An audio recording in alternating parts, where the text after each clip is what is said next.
Does reversing the front fender equal less splashing? It's time for a Super 73 experiment.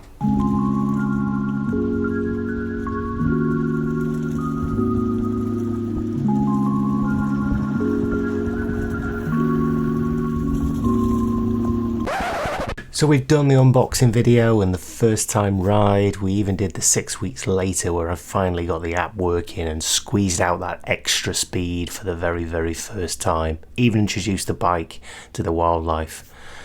But there was always one complaint during this, and that was mud.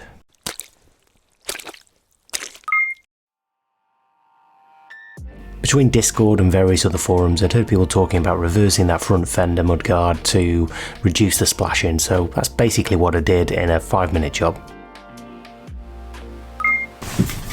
So, GoPro on. All set for a totally unscientific study of the reversing of the fender on the Super 73. I've got my clear glasses and we'll see whether I get more muddy.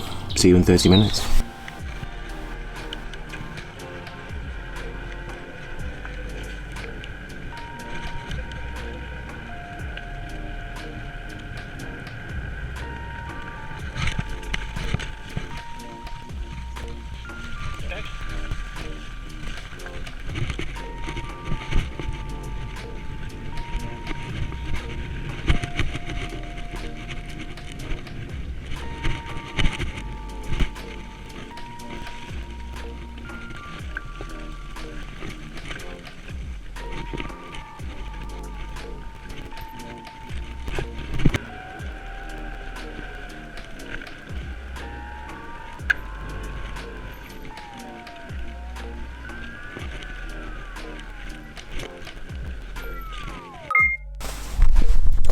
Okay, I'm back and I'll show you pictures of the bike now.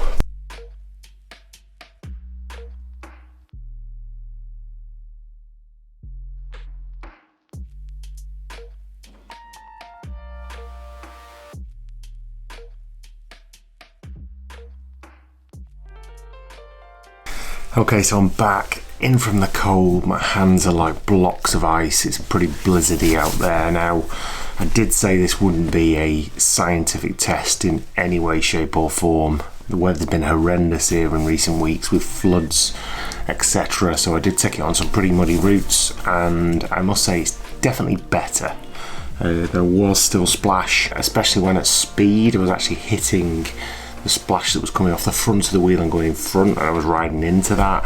I definitely had less coming onto me from underneath the wheel when going through puddles. Did find there was still little bits of splash on my legs, but it was super muddy and definitely not my normal commute. So final verdict, just switch the fender around. It's a 5-minute job, super easy. Not sure why Super 73 have done what they've done other than at that top speed that you're going to be riding into the splash, but I think I was getting that anyway, to be honest.